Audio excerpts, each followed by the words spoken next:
예, 오늘 주신 말씀은 로마서 두 번째로 1장 2절에서부터 7절까지 말씀이 되겠습니다.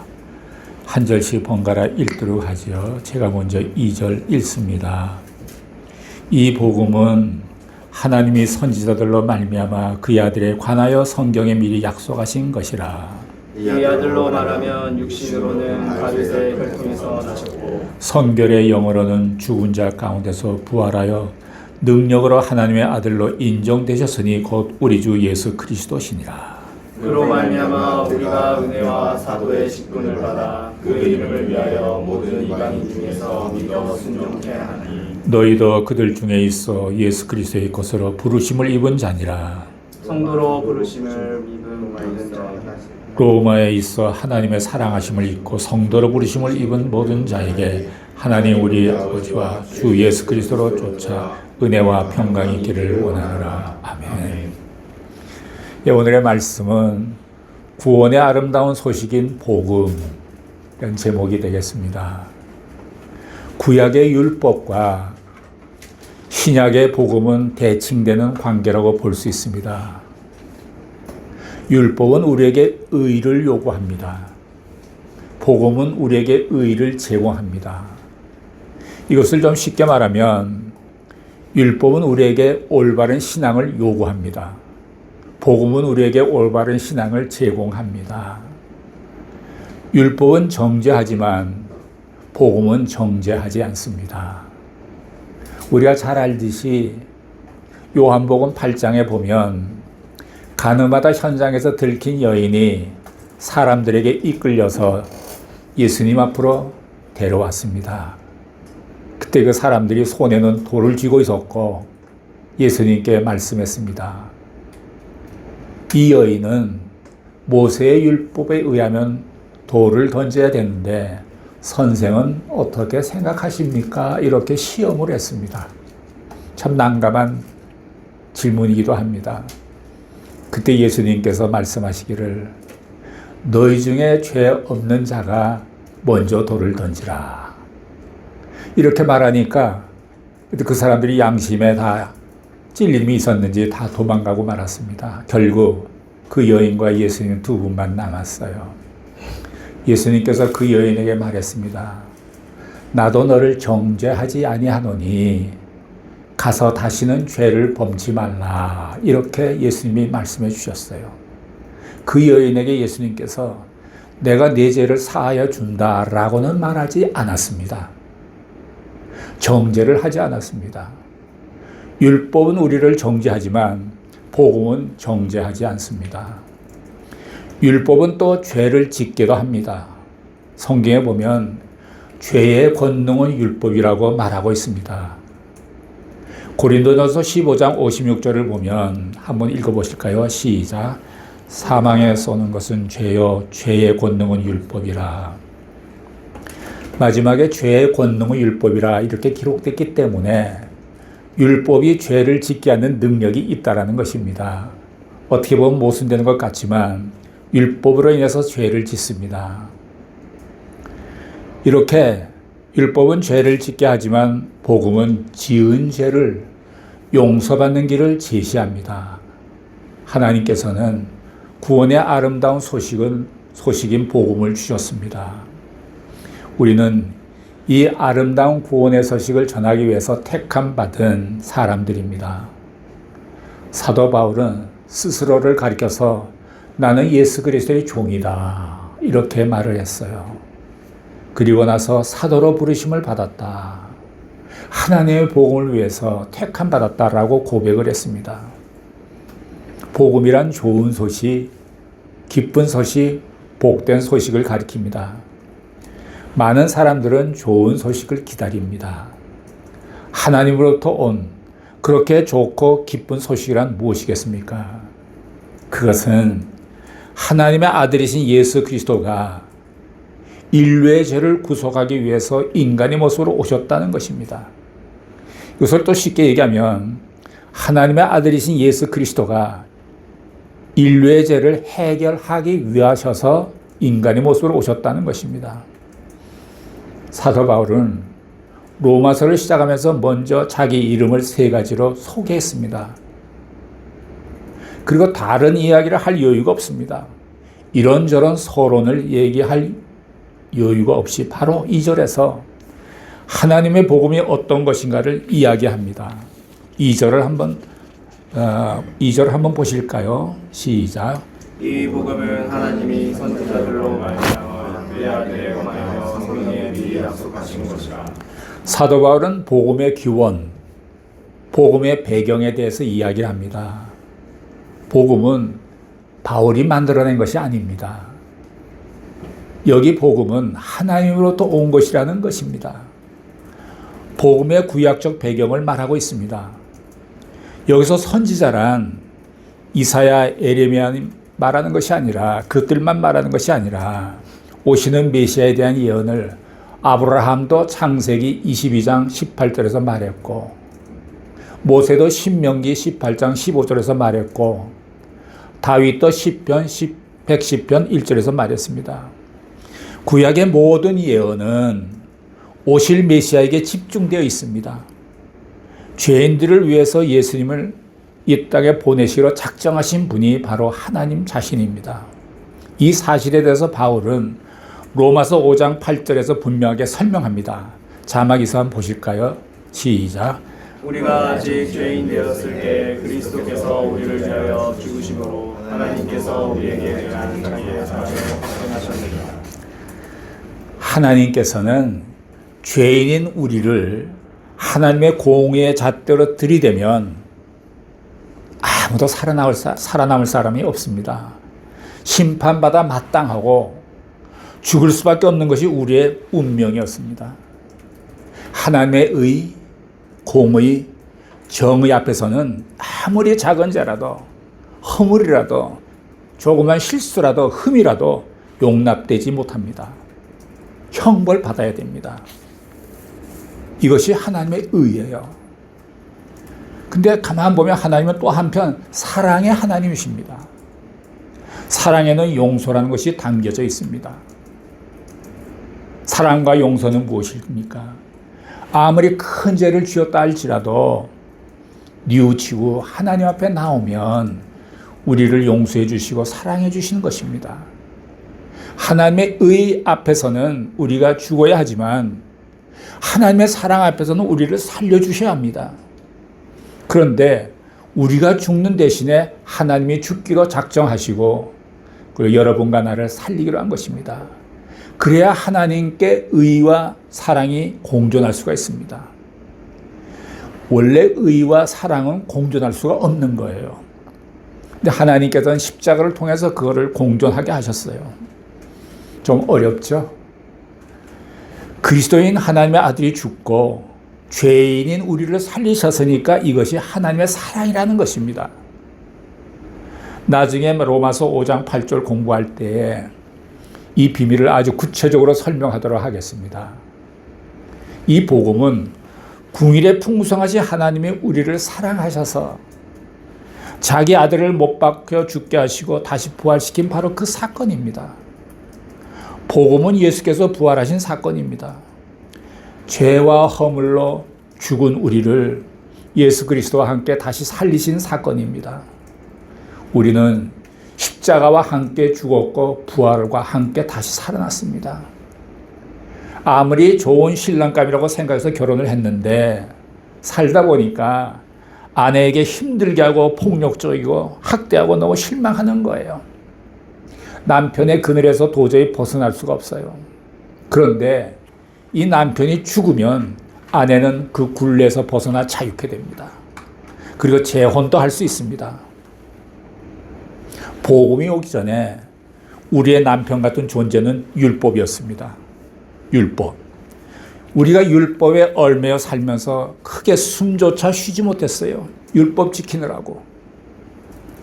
내가 자유로워지려면 율법이 죽어야 되는데 율법이 죽나요? 절대 안 죽죠. 그래서 내가 죽기로 작정한 거예요. 내가 그리스도와 함께 십자가에 못 박혀 죽었어요. 그리고 그리스도와 함께 살아났어요.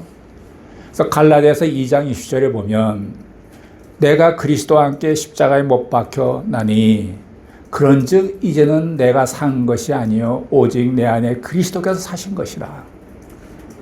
이제 내가 육체 가운데 사는 것은 나를 사랑하사 나를 위하여 자기 몸을 버리신 하나님의 아들을 믿는 믿음에서 사는 것이라. 이렇게 말을 하고 있습니다. 이제는 율법에서 복음으로 들어오게 된 것이죠. 얼마나 감사합니까? 복음의 핵심인 예수에 관한 사건은 꾸며낸 이야기가 아닙니다.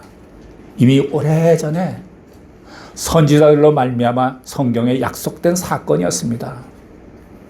예언서는 여러 모양으로 메시아가 올 것이다. 하나님이 약속하신 그분이 올 것이다. 구원자가 인류의 구원자가 올 것이다 라고 예언하고 있었다는 것입니다.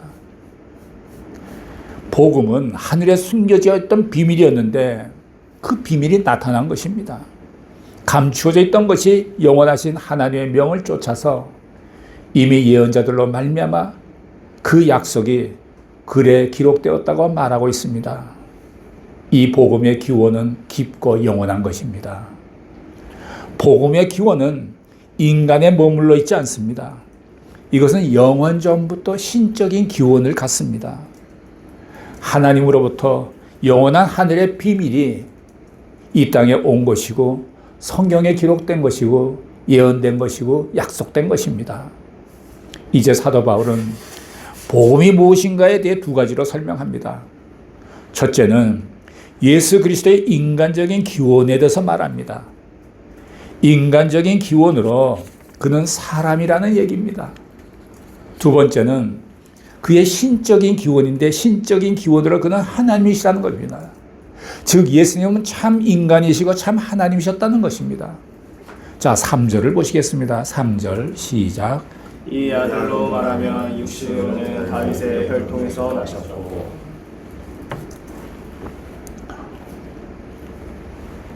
이 복음이라는 하나님으로부터 온 기쁜 소식은 예수 그리스도인데 이 아들로 말하면 육신적인 인간적 혈통으로는 다윗의 혈통에서 난 사람입니다.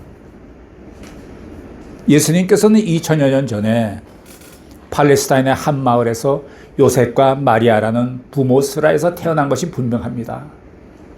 그러나 그는 단순한 남자와 여자 사이에서 태어난 아들로서만이 아니라 놀라운 비밀이 있습니다. 첫째, 혈통적인 비밀이 있습니다. 그것은 요셉이 다윗의 계보에 들어있는 사람이기 때문에 인간의 몸으로 태어난 예수는 다윗의 혈통이라는 것입니다. 이것이 의미하는 바는 무엇입니까? 우선 예수 그리스도는 역사적인 인물이라는 것입니다. 신화적인 얘기가 아니라는 것입니다. 마태복음은 시작하자마자 예수님의 혈통에 대해서 다음과 같이 설명합니다. 아브라함과 다윗의 자손 예수 그리스도의 세계라. 예수님이 하나님의 아들이라고 시작한 것이 아니라 인간의 아들이다라고 시작합니다. 우리 조상 대대로 태어났던 우리 가문의 사람이라는 것을 설명하고 있는 것입니다. 누가복음에서는 예수님의 족보가 거슬러 아담까지 올라갑니다. 그리고 아담 위에 하나님이 계십니다. 요한복음 1장 1절부터 3절까지 보면 창조전의 족보가 있는 것을 볼 수가 있습니다. 한번 보실까요? 1절부터 3절까지요. 시작. 태초에 말씀이 계시니라. 이 말씀이 하나님과 함께 계셨으니 이 말씀은 곧 하나님이시니라. 그가 태초에 하나님과 함께 계셨고 만물이 그로 말미암아 지은 바 되었으니 지은 것이 하나도 그가 없이는 된 것이 없느니라. 이거 다시 한번 제가 읽어볼게요. 쉽게 해서 태초에 말씀이 계시니라. 이 말씀이 성부 하나님과 함께 계셨으니 이 말씀은 곧 성자 하나님이시라. 이해가 되죠? 그가 태초에 성부 하나님과 함께 계셨고 만물이 예수로 말미암아 지은 바 되었으니 지은 것이 하나도 예수 없이는 된 것이 없느니라. 이렇게 좀 해석을 해서 읽을 수가 있습니다. 예수님은 인간의 몸으로 오시기 전에는 말씀으로 존재하셨다는 것입니다. 말씀은 우리 눈에 보이지 않습니다. 그런데 그 말씀이 육신이 되어서 세상에 오셨다고 했습니다. 성경 여러 곳에서 다윗의 혈통에서 메시아가 나온다는 것입니다. 구원자가 오신다는 것입니다. 이 말씀을 믿고 존재하는 나라가 이스라엘입니다. 다음은 본문 4절을 보시겠습니다. 본문 4절 시작. 성결의 영으로는 죽은 자 가운데서 부활하여 능력으로 하나님의 아들로 인정되셨으니 곧 우리 주 예수 그리스도시니라. 육신이라는 말 대신에 영이라는 말을 썼습니다. 육체의 기원은 다윗의 혈통에서 태어나셔서 역사적인 인물이라는 것입니다. 그러나 성결의 영으로는 그가 죽은 자 가운데서 부활하여 능력으로 하나님의 아들로 인정되신 분이십니다. 이 세상에 존재했던 모든 인간들은 다 죽었지만 그는 하나님으로부터 오셨기 때문에 죽은 자 가운데서 부활하십니다. 그분이 바로 예수 그리스도시고 이것이 그분의 신적인 기원입니다. 그분이 부활했다는 것은 그분이 하나님이시고 즉 성자 하나님이시고 성부 하나님으로부터 왔다는 것입니다. 우리가 믿는 하나님은 단수형이 아니라 복수형입니다. 인간을 창조하실 때 하나님께서 말씀하시기를 우리가 우리의 형상과 모양에 따라서 사람을 만들자라고 했습니다. 우리란 건 단수가 아니고 복수 아닙니까? 즉 성부 하나님, 성자 하나님, 성령 하나님 세 분이 하나가 되어서 일하십니다. 신학적으로는 삼위일체라고 하지요. 그러니까 태초에 성자 하나님, 즉 예수님은 성부 하나님과 함께 계셨습니다. 오늘의 본문 마지막 구절인 7절을 한번 보시겠습니다. 7절 시작. 성도로 부르심을 입은 모든 자에게 하나님 우리 아버지와 주 예수 그리스도로 조차 은혜와 평강이 있기를 원하노라. 신앙은 인간적인 기원을 가진 예수를 믿는다는 것입니다. 그래서 인간 예수라는 말을 쓸 때는 그리스도나 메시아라는 말을 함께 쓰지 않고 예수라고 말합니다. 예수님을 믿을 때 그분은 한 사람의 인간이라고도 믿어야 합니다. 마태복음 족보에 나타난 바로 그 예수님, 인간 예수님, 그분은 주무셨고 식사도 하셨고 또 피곤도 느끼셨고 십자가에 못 박혀 죽으셨던 그 예수님은 그대로 믿어야 합니다. 구원은 여기서부터 시작되는 것입니다. 어떤 사람들은 인간의 육체로 오신 예수님을 신적인 것으로만 생각하려는 경향이 있습니다. 진정한 구원은 예수님이 인간이라는 면을 믿고 인정하고 우리 죄를 위해서 십자가에서 돌아가신 분임을 믿는 것입니다. 그분은 우리를 위해 채찍에 맞으셨습니다. 그가 우리를 위해 십자가에 못 박히시고 보혈을 흘리시고 죽으셨습니다. 왜냐하면 그는 인간이셨기 때문입니다. 그러나 예수는 단지 인간일 뿐입니까? 그분이 단지 위대한 인간일 뿐이면 구원은 없습니다. 그리스도라고는 고백은 그가 하나님이시여 하나님의 아들이시여 하나님이 보내주신 인류를 구원하실 메시아라고 고백하는 것입니다. 신약의 모든 메시지의 요점은 예수가 그리스도라는 것입니다. 유대인들은 이 고백을 하지 못했습니다. 그들은 단지 요셉의 아들 목수 예수라고만 생각했습니다. 그래서 그들은 예수를 거부했습니다. 구원이 사라진 것입니다. 예수님이 다윗과 아브라함의 자손인 사실을 믿으며 한편 그분이 하나님으로부터 온 것을 또한 우리는 믿어야 합니다. 온 인류의 메시아이신 그분이 나의 주님, 우리의 주님이라고 말할 때 구원이 있습니다. 도마는 예수님이 부활하셨을 때 믿을 수가 없었습니다. 내가 내 눈으로 보고 내 손으로 그분의 손과 옆구리를 만져보기 전까지는 나는 믿을 수 없노라라고 했습니다. 그런 도마 앞에 예수님이 나타나셨습니다. 그때 도마는 무릎을 꿇고 나의 주, 나의 하나님이시여라고 고백했습니다. 예수님이 말씀하셨죠. 내가 나를 본 거로 믿느냐? 보지 않고 믿는 자는 더욱 복이 있도다. 말씀하셨어요. 여러분, 여러분이 예수님을 영접하기 전까지는 예수님은 여러분의 구원자가 아닙니다. 예수님을 지적으로 이해해도 그리스도가 주님이시고 구원자이시고 그분을 믿음으로 말미암아 우리의 죄사함 받는 것을 믿음으로 고백하기 전까지는 여러분의 복음이 아닌 것입니다. 많은 사람들이 예수 믿고 있는 것 같은데 정확하게 고백하지 않기 때문에 능력이 나타나지 않습니다. 우리들의 신앙의 실패는 교회를 잘 나오느냐 아니냐가 아닙니다. 얼마나 봉사하고 희생하느냐가 있는 것도 아닙니다. 가장 중요한 것은 이 복음을 정확하게 인정하고 믿느냐라는 것입니다.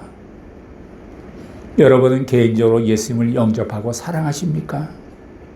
그럴 때 기적이 일어납니다. 하나님과의 교제가 시작이 되면 기적이 일어납니다. 그것이 복음의 능력이에요. 사도 바울은 복음을 깨닫고 로마서 1장 14절에서 이와 같이 얘기했습니다. 자막 있으면 함께 보실까요? 시작. 헬라인이나 야만이나 지혜 있는 자나 어리석은 자에게 다 내가 빚진 자. 이것을 바꾸어 말하면 우리에게 복음이 있느냐 없느냐는 여부는 내가 모든 사람에게 빚진 마음이 있느냐 없느냐 하는 것에 달려 있기도 합니다. 그래서 우리가 로마서를 공부한 동안 아직 예수를 모르는 내 가족이나 이웃들에게 복음의 빚진 마음을 갖고 매일같이 예수님을 알지 못하는 그 사람 복음 깨달아 구원받는 영혼이 되게 해달라고 우리는 꼭 기도를 하셔야 합니다. 이 영광스러운 복음이 여러분에게 흘러넘치기를 바랍니다. 복음이라는 이름만 가지고 있지 말고 복음의 능력도 가지시기를 바랍니다. 복음이신 예수 그리스도가 반드시 여러분의 주님이 되시기를 예수님의 이름으로 축원합니다. 기도하시겠습니다. 사랑하시는 하나님 아버지, 오늘 우리 삶에 복음이 있게 해 주시옵소서. 우리의 생각에 복음이 있게 해 주시옵소서. 우리가 하는 모든 일 속에 예수 그리스도의 복음이 있게 하여 주옵소서. 복음의 능력이 우리 안에 충만히 흘러넘치기를 원합니다. 복음의 기쁨이 흘러넘치기를 원합니다. 복음의 축복이 우리를 통해 나타나게 하여 주옵소서. 예수님의 이름으로 기도드렸습니다. 아멘.